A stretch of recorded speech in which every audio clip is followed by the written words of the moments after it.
Bienvenida, Soledad. Bueno, Soledad es socia de Recabarren y Asociados en la socia líder del estudio. Les queremos dar las gracias, te agradecemos nuevamente, Soledad, por el poder aceptar la invitación y te dejamos con la presentación. Adelante. Muchas gracias. Primero que nada, quiero decir que la presentación, extrañamente a lo que es mi práctica, tiene muchísimo más contenido de lo que vamos a hablar. Y pensando en que quería que este material de alguna manera quedara en la mano de ustedes y pudiera ser revisado cuando tuvieran dudas.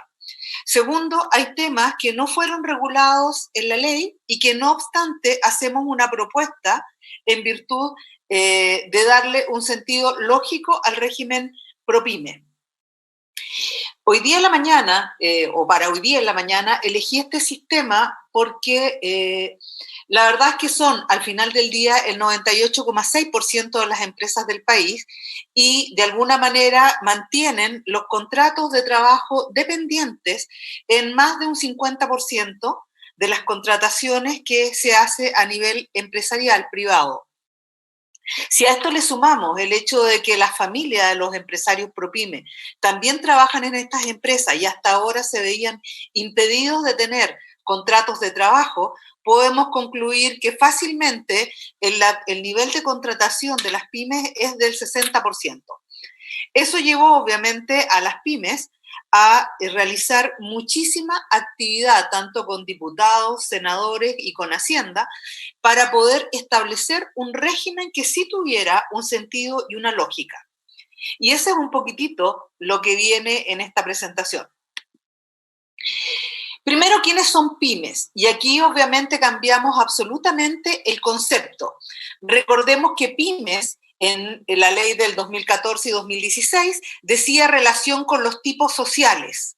Hoy día el sistema amplía ese concepto y se fija principalmente en la facturación. Y se va a hablar de cualquier empresa puede ser pyme en la medida en que al momento de hacer su iniciación de actividades tenga un capital efectivo de no más de 85.000 UFs y no genere ingresos superiores a los 75.000 UFs en un promedio trienal. En este tope no se van a considerar las ventas ocasionales y sí hay que considerar todo lo que son las ventas de empresas relacionadas, concepto que cambia de manera relevante en el proyecto, en la ley de modernización. Se van a incorporar virtualmente todas las empresas, pero se establecen ciertas limitaciones, que es aquellas que tengan más de un 35% de los ingresos que provengan del arriendo de bienes raíces urbanos, de dividendos o participaciones en sociedades o contratos de asociación. Y lo que sí es interesante y que viene a ser una novedad absoluta en el sistema es que se pueden acoger al régimen ProPyme las cooperativas, las corporaciones y las fundaciones, cosa que no podían hacer estas entidades en el sistema anterior. Las empresas relacionadas se cambia absolutamente el concepto y se modifica en el artículo 8, número 17 del Código Tributario, que se entiende por empresas relacionadas. Y vamos a pasar muy rápido esto, pero obviamente estamos hablando de empresas que se encuentran controladas o bajo un controlador común, en que sus dueños o usufructuarios o a través de otras personas se tiene el 10% o más de la participación, cuando se es el gestor de un contrato de asociación, cuando se tiene de alguna manera cierto poder de decisión, y en este caso vamos a sumar el total de los ingresos cuando existe control total y cuando solo existe relación vamos a sumar la participación que a mí me corresponde dentro de las sociedades relacionadas. ¿Cuáles son las opciones que tienen las pymes hoy día? La verdad es que, tal como se dijo en la charla anterior, tenemos tres niveles. Un régimen de transparencia, un régimen ProPyme y el régimen general. Y tal como ya se señaló, la gracia del régimen transparente es que se exime del pago de primera categoría, los dueños solo tributan con los impuestos finales en base atribuida y llevan una contabilidad simplificada en base caja. En cambio, el régimen ProPyme, que va a pasar a ser la regla general en estos temas, se paga un impuesto de primera categoría de tasa 25%, los dueños van a tributar en base retirada y pueden determinar su resultado de acuerdo a la regla general en base a contabilidad completa, pero también pueden acogerse a un régimen de contabilidad simplificada. Y el tercero, obviamente, es estar en el régimen general regulado ahora en el 14, letra A de la Ley de Impuesto a la Renta. ¿Cuál es la gracia del régimen de transparencia? Primero, se pueden acoger todos aquellos que tengan como socios contribuyentes afectos a los impuestos finales. No están obligados a llevar contabilidad, sino que solo van a tener un registro de ingresos y egresos que se hace con contabilidad en base caja. El resumen de las operaciones es un resumen diario, no hay que transcribir todas las microoperaciones que pudo haber hecho un contribuyente PYME. El Servicio de Impuestos Internos va a facilitar dentro de los primeros 3 meses del año la información sobre compras y ventas para que eso sea base de declaración del contribuyente. No hacen corrección monetaria. El concepto de gasto virtualmente son todos los desembolsos que se realicen y esto obviamente hace que si se hace una compra a plazo, solamente se consideren gastos las cuotas efectivamente pagadas. Y todo aquello que pudiera ser inversiones, es decir, una participación en una sociedad, va a ser controlada de acuerdo a costo de adquisición y no va a ser llevada a resultado. Tal como decíamos, estas empresas no pagan el impuesto de primera categoría, sino que solo el impuesto final. No se aplica el criterio de gasto rechazado. El PPM es de 0,2% de los ingresos brutos el primer año. Y si las ventas exceden las 50.000 unidades de fomento, el pago provisional mensual va a ser de un 0,5% sobre los ingresos brutos. El capital propio tributario equivale solo al capital efectivamente pagado. Estas empresas PYME pagan patente municipal, pero solo de una UTM al año, y tienen el beneficio de que pueden sustituir las multas que le podría aplicar el Servicio de Impuestos Internos por capacitación. Es relevante decir que además van a tener que informar quiénes son sus dueños para que puedan hacer uso del pago provisional mensual que paga la empresa durante el ejercicio.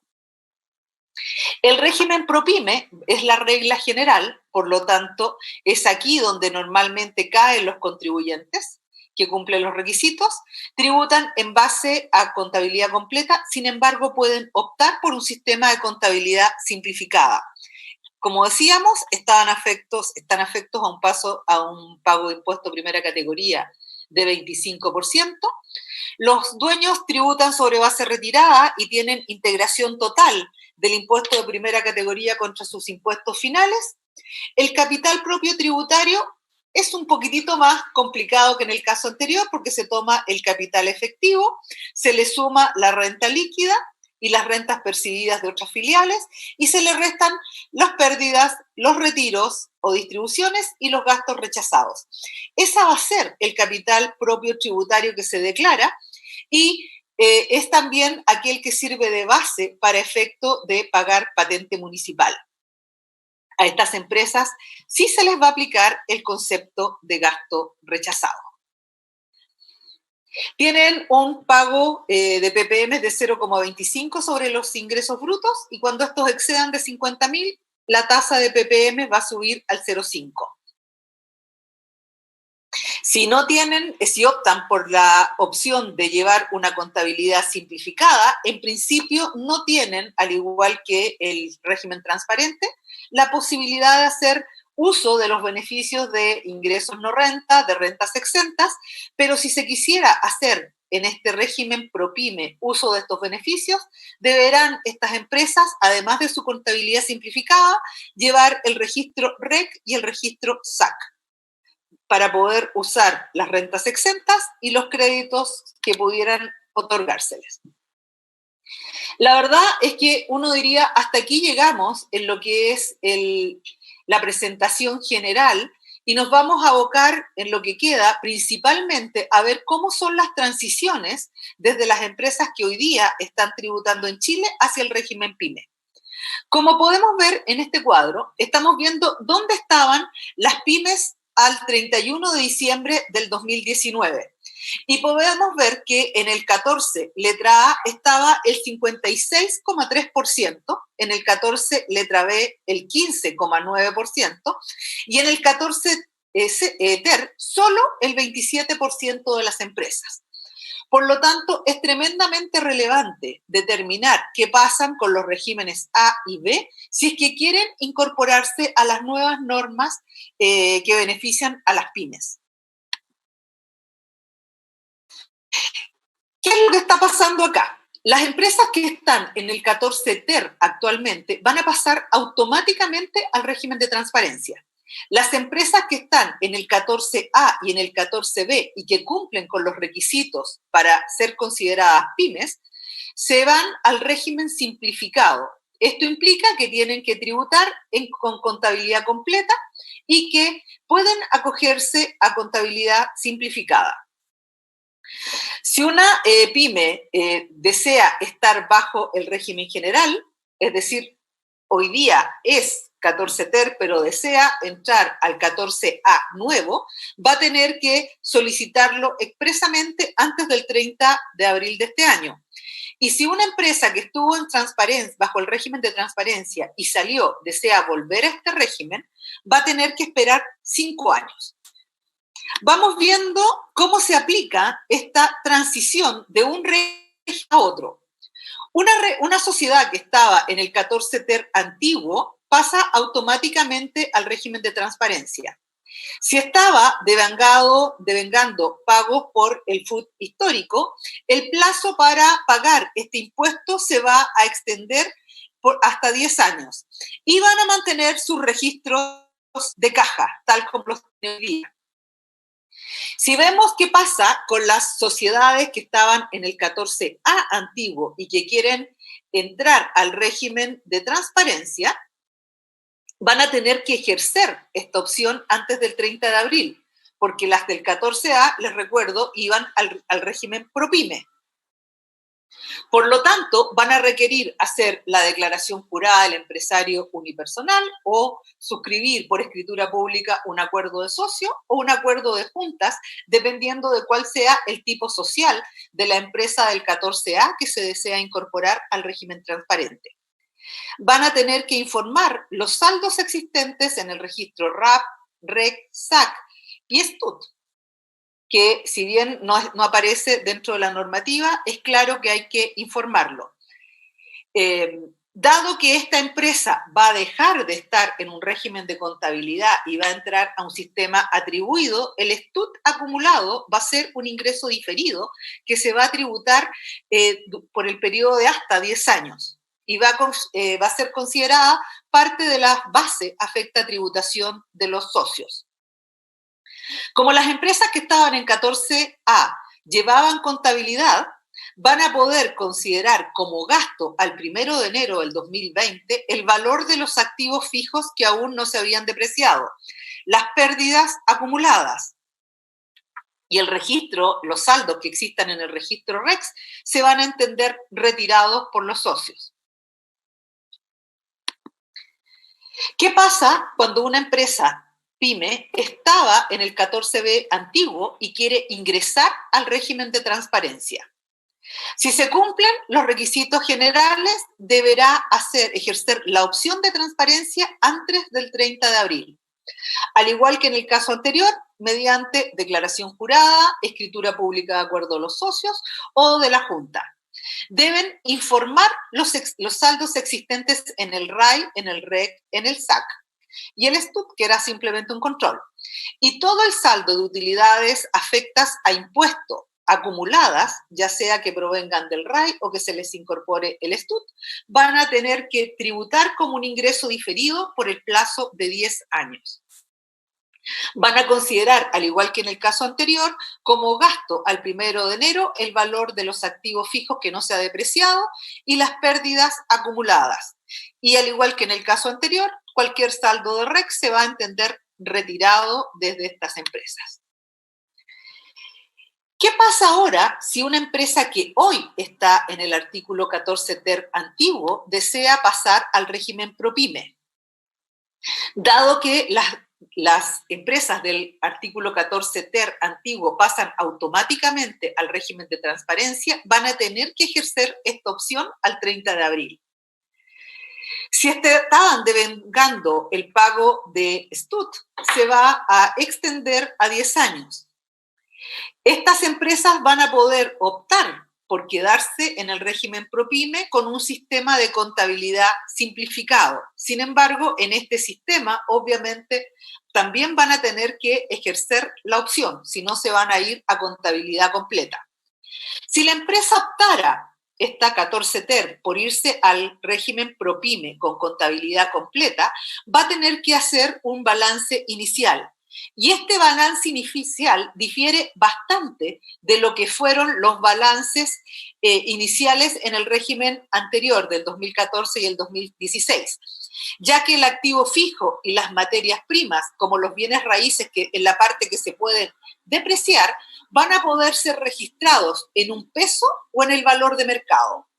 Si se opta por registrarlos al valor de mercado, este diferencial entre un peso y el valor de mercado va a ser resultado acumulado. En el sistema anterior, en el vigente en el 2014 y 2016, este diferencial era un ingreso diferido. Por lo tanto, hoy día esto va a pasar resultado acumulado, y todos aquellos activos que no sean depreciables van a tener que registrarse por su valor reajustado y los pasivos por su valor par. De esta manera se va a conformar el balance inicial. Obviamente, en este caso, puede ser tremendamente conveniente aplicar en revalorizaciones, ya que vamos a tener mayor costo y en consecuencia menor base imponible si efectivamente teníamos existencias o activos fijos acumulados por montos importantes. Por lo tanto, esta es una simulación que vale la pena hacer para determinar si en el régimen ProPyme conviene o no mantener contabilidad completa. ¿Qué pasa con las empresas que estaban en el antiguo 14A y que quieren pasar al régimen ProPyme? Esta situación no se encuentra contemplada en la ley ni en los artículos transitorios, pero si uno hiciera el paralelo con las empresas del 14B y las empresas del 14 ter, uno debería llegar a la conclusión de que si quieren llevar contabilidad simplificada, van a tener que generar un sistema, una declaración antes del 30 de abril, van a tener que informar los saldos existentes en los distintos registros que tenía ella, RAP, REC, SAC y STUT, que efectivamente podía estar y que la ley no contempla esta situación dentro de las 14A.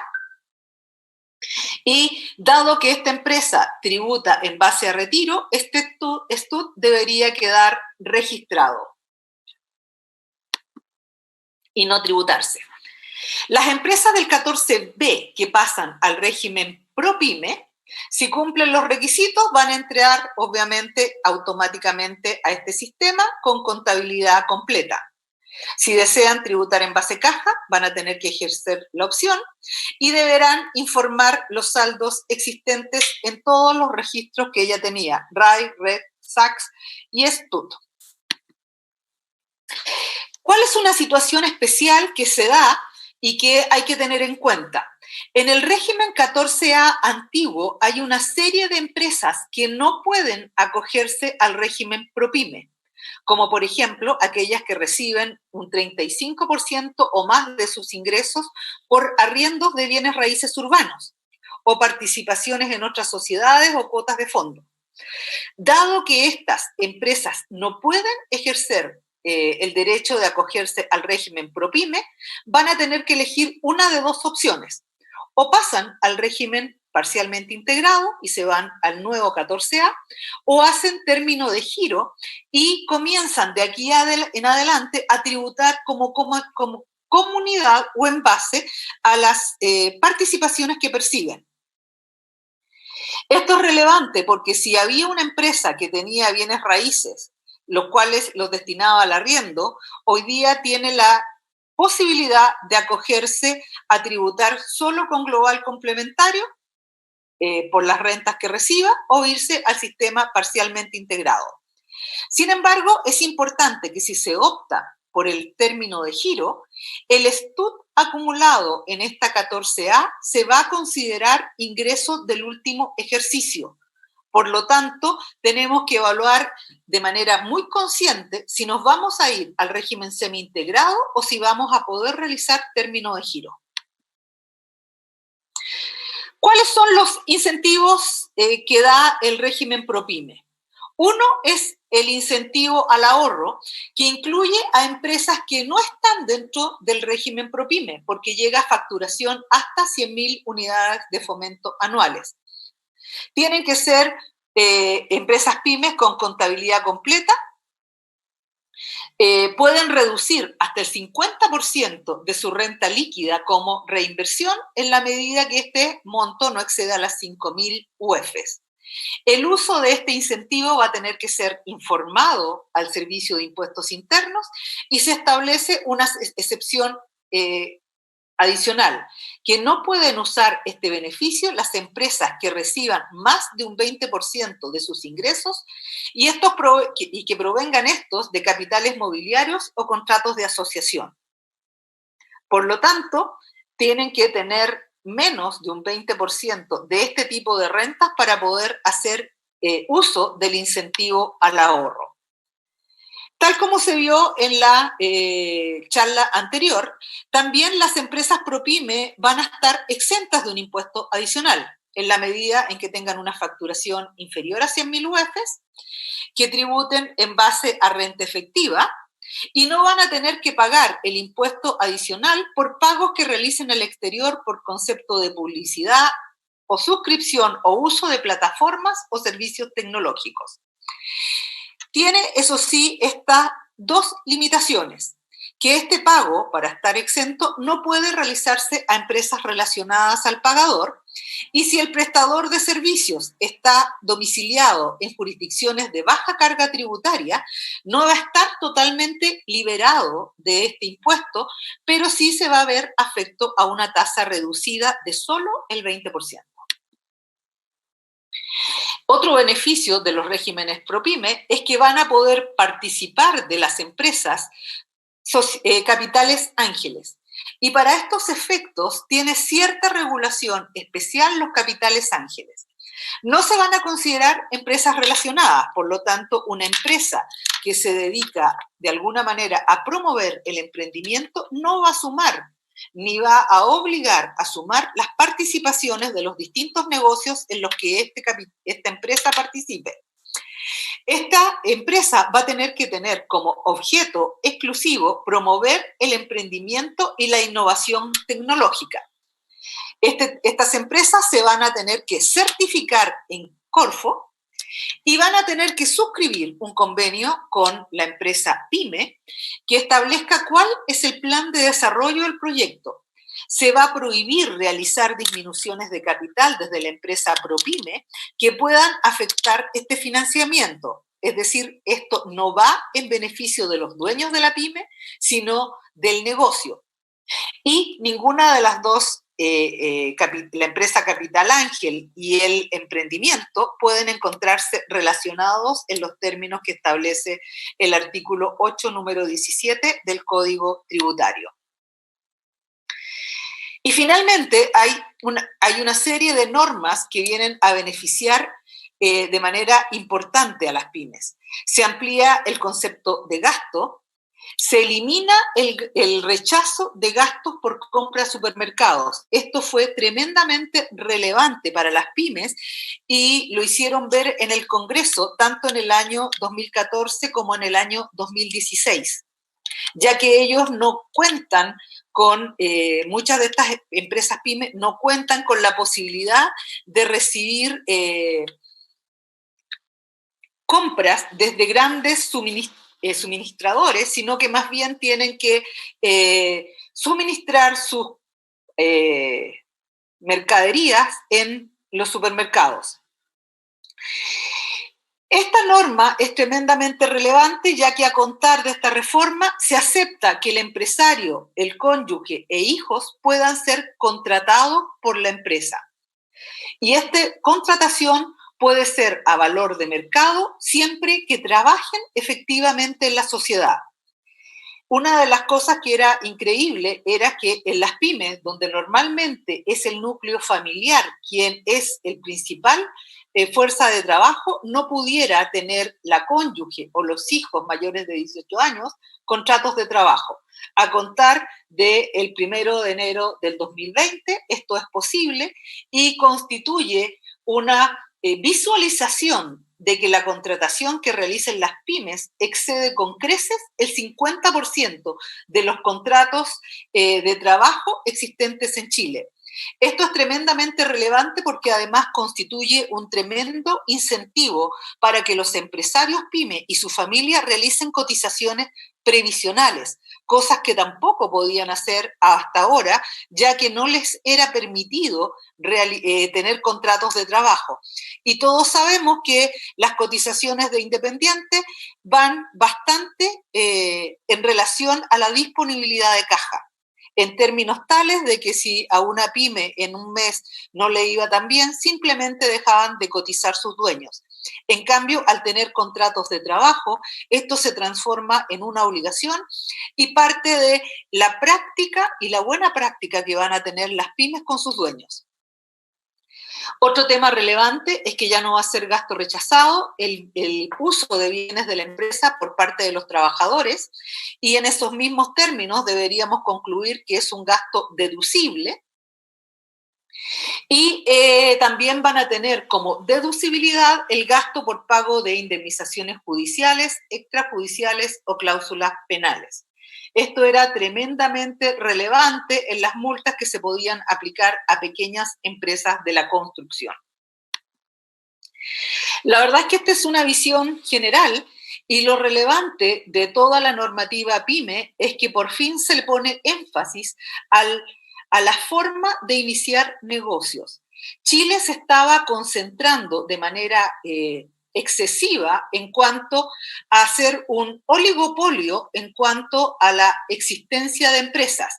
Si uno analiza que el 1,4% de las empresas del país son grandes empresas, según las estadísticas del Servicio de Impuestos Internos, y ellas generan el 86,42% de las ventas, nos damos cuenta de que el mercado se encuentra concentrado. Y es solo mirar cuántos son los actores relevantes en el mercado farmacéutico, en el mercado de supermercados y en distintas áreas de negocio, y nos vamos a dar cuenta de que todo se releva a 3 o 4 partícipes en el mercado. Una normativa gradual como esta permite que el negocio pueda desarrollarse gradualmente y pueda crecer. Uno diría que el único todavía escalón demasiado alto que existe es el traspaso entre la norma ProPyme y el régimen general, ya que eso va a hacer que muchas empresas no quieran sobrepasar la venta de las 75.000 UFs porque llegar a un monto superior le va a imponer demasiadas obligaciones tributarias y además un sistema parcialmente integrado que la va a perjudicar. Yo diría que ese es uno de los pocos temas que quedan hoy día en deuda para las pymes, pero en general este es un tremendo sistema que de alguna manera va a motivar y a incentivar a las pymes. Por otro lado, si bien se esmera en llevar a las pymes a un régimen de contabilidad simplificada, no es menos cierto que también está la posibilidad de llevar contabilidad completa. Y esto puede ser una tremenda herramienta de educación de los contadores hacia las pymes, porque obviamente la contabilidad es una herramienta de gestión de negocios que las pymes tienen que empezar a utilizar gradualmente. Y hoy día llevar contabilidad y ser pyme que tributa en base a un sistema simplificado no están en choque como lo estaban en el sistema vigente desde el 2014. Hoy día son dos cosas que se pueden hacer y que obviamente van a beneficiar a las pequeñas y a las medianas empresas. Muchas gracias.